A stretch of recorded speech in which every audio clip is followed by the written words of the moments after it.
আজকে না সকালবেলা ঘুম থেকে কিছুতেই উঠতে ইচ্ছা করছিল না। এক প্রকার জোর করেই তাড়াতাড়ি উঠতে হয়েছে, কারণ আমার এডিটিংটা পুরোপুরি বাকি ছিল। কালকে রাত্রিবেলা অর্ধেকটা এডিটিং করতে করতে ঘুমিয়ে পড়েছি, আর আজকে সকালে উঠে আগে ঘুমের চোখে এডিটিং করলাম, পোস্ট করলাম, তারপরে এসেছি চা খেতে। চাটা অবশ্য বসিয়ে গেছিলাম, তার মধ্যে ফ্রেশ হয়েছি আর এখন একটু চাটা খাবো। আর কালকে রাত্রিবেলা শুতে শুতেও অনেকটা রাত হয়েছে। রাত্রেবেলা রান্নাঘর পরিষ্কার করেছি, বাসনপত্র সব ক্লিন করে তারপরে গিয়েছি শুতে। এই দেখো বাসনপত্র এখনো কিচ্ছু গোছানো হয়নি, আগে একটু চা খাবো, একটু এনার্জি নেব, তারপরে বাসনপত্র গুছিয়ে রান্নাবান্না শুরু করব। দাঁড়াও একটু এখানে বসে শান্তি করে আগে চাটা খাই।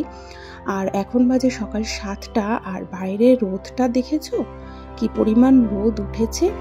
প্রচণ্ড বাইরে রোদ, কড়া রোদ একদম বলতে পারো। তো যাই হোক, ঝটপট করে আগে চাটা খাই, আর তারপরে রান্নাঘরে প্রচুর কাজ আছে আজকে। এই যে মামামের দুধটা বসিয়ে গেছিলাম, দুধটা জাল হয়ে গেছে। আর এখানে আমি কচু সেদ্ধ বসিয়েছি, এটা হচ্ছে ওলকচু। ওলকচুটা একটু ভাপিয়ে নিলে না ভালো হয়। আর এখানে সবজি কেটে নিয়েছি, সব সবজি। আর আজকে যেহেতু পূর্ণিমা, তাই জন্য আজকে রান্নাবান্নাটা পুরোপুরি নিরামিষ হবে। তাই ভাবছি যে একটা পাঁচমিশালি তরকারি বানাবো, আর তার সাথে তো ডাল অবশ্যই। নিরামিষের দিনে ডাল না হলে না ঠিক খাওয়া যায় না। তবে আজকে রান্নাবান্না খুব যে বেশি করব তা কিন্তু নয়, রান্নাঘরের অন্য কাজ আছে, পরিষ্কার পরিচ্ছন্ন করার আছে।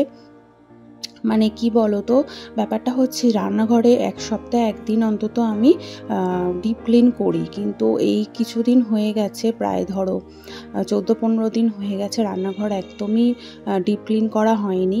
তো ইচ্ছা আছে সেগুলো আজকে পরিষ্কার পরিচ্ছন্ন করব। তার মধ্যে রয়েছে ফ্রিজটাও আমার অনেক দিন হয়ে গেছে পরিষ্কার করতে পারিনি, আজ করব কাল করব করে না আমি সময় একদম করে উঠতে পারছিলাম না। আর আমার না এই ফ্রিজ পরিষ্কার বা রান্নাঘর পরিষ্কার সকালের দিকেই করলেই ভালো লাগে। ওই রাত্রিবেলা, সন্ধ্যাবেলা, বিকেলবেলা এগুলো না আমার ঠিক ভালো লাগে না করতে, কারণ অনেকটা নোংরা বেরোবে। ধরো ঘর আবার পরিষ্কার করতে হবে, ওরমভাবে নোংরা ঘর রেখে দিতে পারবো না। তাই জন্য ভাবলাম কি যে আজকে রবিবার আছে, আজকে রান্নাবান্না সেরকম একটা কিছু করছি না, যখন তাড়াতাড়ি করে একদম 1 ঘন্টার মধ্যে রান্নাঘরের কাজ কমপ্লিট করে আসবো ফ্রিজ পরিষ্কার করতে। আর এখন 7:30 মতো বাজে, আমার কিন্তু রান্না অনেকটাই হয়ে গেছে, আর চলে এসেছি ফ্রিজ পরিষ্কার করতে। আগে কি করতাম জানো, এই যে তাকগুলো রয়েছে না কাচের, এইগুলো আগে খুলে বার করে সাবান দিয়ে ধুতাম, ধুয়ে শোকাতাম, তারপর লাগাতাম। কিন্তু মাঝে গিয়েছিল একটা পুরো ট্রে ভেঙে গেছিলো। তারপরে ফ্রিজের আবার নতুন ট্রে লাগানো হয়েছে, তখন ওরা বলে গেছে দাদাগুলো যে এগুলো বার করতে না, বার করলেও ভীষণ সাবধানে। তাই জন্য এখন কি করি, বেকিং সোডা দিয়ে ভালো করে মুছে পরিষ্কার করি। তো সেইভাবেই আর কি পরিষ্কার করছি। সপ্তাহে একটা দিন অন্তত আমি ফ্রিজ পরিষ্কার করার চেষ্টা করি। কিন্তু এইবারে বললাম না যে বিভিন্ন কারণে আমার ফ্রিজ একদমই পরিষ্কার করা হয়নি, তাই অনেক নোংরা হয়েছিল। মানে মিষ্টি রাখা হয়, সেই মিষ্টির একটা আঠালো ভাব, বেবির দুধ রাখা হয়, সেই অনেক সময় দুধ বার করতে গিয়ে হয়তো একটু পড়লো, সেইটা লেগে থাকে, মানে এই রকম আর কি। তো যাই হোক, ওই ভেতরটা আমার ক্লিন করা হয়ে গেছে। আর এরপরে আমি সমস্ত কিছু ভেতরে একটু ভালোভাবে গুছিয়ে রাখছি। কন্টেনারগুলোর মধ্যে ওই যে শাকসবজিগুলো কেটে রেখেছিলাম না, যে ওগুলোই রয়েছে। আর এই যে মিষ্টিটা দেখেছো, আমি সবসময় একটা ট্রেতে করেই বা প্লেটে করে রাখি, নাহলে না ভীষণভাবে মানে মিষ্টির রস পড়ে যায় দেখেছি। তো ভেতরেরটা কাউন্টারটা হয়ে গেছে, এখন এই যে সাইডের কাউন্টারের পালা। সাইডে অনেক কিছু রয়েছে, আর কিন্তু সাইডের কাউন্টারটা না আমাকে ভাবছিলাম প্রথমে মুছে পরিষ্কার করলে হয়ে যাবে, কিন্তু নয়, ওগুলো আমাকে খুলতেই হয়েছে। মানে খুলে পরিষ্কার করলে দেখলাম যে খুব ভালোভাবে পরিষ্কার করা যায়, নাহলে ওই একটু আধটু নোংরা থেকেই যায়। তো এগুলো আমি এখন খুলবো, খুলে ভালো করে সাবান জল দিয়ে পরিষ্কার করে তারপর জল ঝরিয়ে আবার রাখবো। মানে আজকে একদম রান্নাঘরের কাজে লেগে পড়েছি, রান্নাঘর ক্লিন করার কাজে, একদম ডিপ ক্লিন বলতে পারো। মানে সব কিছু কি বলতো, পরিষ্কার পরিচ্ছন্ন করে রাখলে, যত্ন করলে দেখবে সেই জিনিসটার একটা মানে টেকসইটা একটু বেড়ে যায়। কিন্তু জিনিস কিনে যদি আমরা ফেলে রেখে দিই, দেখবে সেই জিনিস যতই মূল্যবান হোক না কেন, জিনিসটা কিন্তু আস্তে আস্তে নষ্ট হয়ে যাবে। তো যাই হোক, আর এই যে এখন রান্না করতে করতে ফ্রিজ পরিষ্কার করলাম, তারপর আবার এসছি একটু ডাল সোমবার দিতে। ডালটা সেদ্ধ হয়ে গেছিলো, তো এটা সোমবার দেবো। আর রান্নাঘরের অবস্থা দেখেছো কি ছড়ানো ছিটানো অবস্থা, মানে আজকে একদম অবস্থা খারাপ।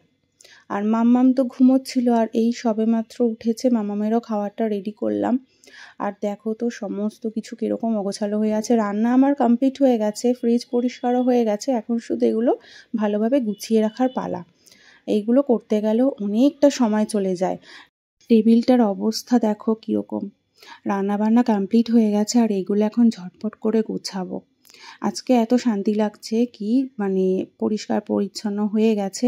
এবার সামনেই পুজো, তো বলো তাড়াতাড়ি তো সব কিছু কমপ্লিট করতেই হবে, পরিষ্কার পরিচ্ছন্ন। এবার আমার ক্ষেত্রে হয়েছে কি, আমার মানে এমনি ঘর ঝাড়ার ব্যাপারটা আমার নেই সেরকমভাবে যে ঘর একদম খুব ভালোভাবে ঝাড়তে হবে, কারণ আমার হচ্ছে একদিন পর পরই না ঘর দুয়ার এই জিনিসগুলো ঝাড়া পোছা করা হয়।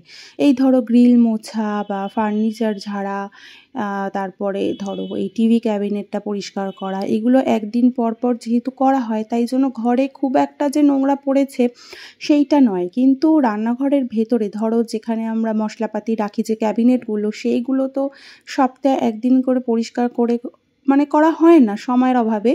তো ওই জন্য একটু নোংরা হয়েছে। তো এখন আমি করব এটার পরে রান্নাঘরের ক্যাবিনেট পরিষ্কার। মানে আজকে রান্নাবান্না যেহেতু খুব তাড়াতাড়ি হয়ে গেছে, তাই জন্য আজকে সময় পেয়েছি পুরো রান্নাঘরটাকে ডিপ ক্লিন করার।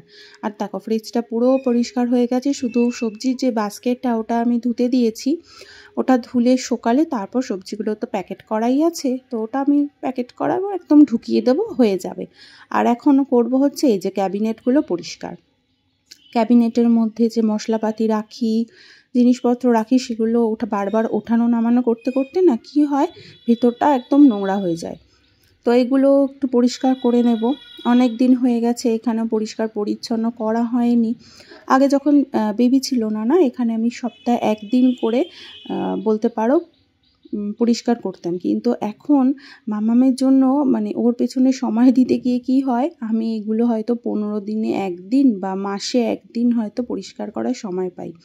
হ্যাঁ জানি এগুলো করতে খুব একটা বেশি সময় লাগে না, তাও কি হয় বলো তো, মানে অনেক সময় না মাথার ওপর দিয়ে বেরিয়ে যায় যে করব করে সময়ের অভাবে করে উঠতে পারি না। বাড়িতে যাদের বাচ্চা আছে তারা নিশ্চয়ই এই জিনিসটা বুঝতে পারবে যে বাচ্চার পেছনে এতটা সময় দিতে হয়, ওদের মানে ওদের দেখভাল করার জন্য না নিজেদের অনেক শখের জিনিসগুলো ত্যাগ করতে হয়। তো এই যে রান্নাঘরের এই যে কন্টেনারগুলো দেখছো, অনেক দিন ভেবেছি কন্টেনারগুলো চেঞ্জ করব, কারণ এগুলো আমার সেই প্রথম থেকে যবে থেকে আমি এখানে আছি সেই তবে থেকে এই কন্টেনারগুলো চলছে। ভেবেছিলাম কি একটু কাচের কন্টেনার কিনবো, কাচের ডাব্বাগুলো দেখতে বা চীনামাটিরগুলো দেখতে এত ভালো লাগে, কিন্তু সেইগুলো আর কিনে ওঠার সময় হয়নি।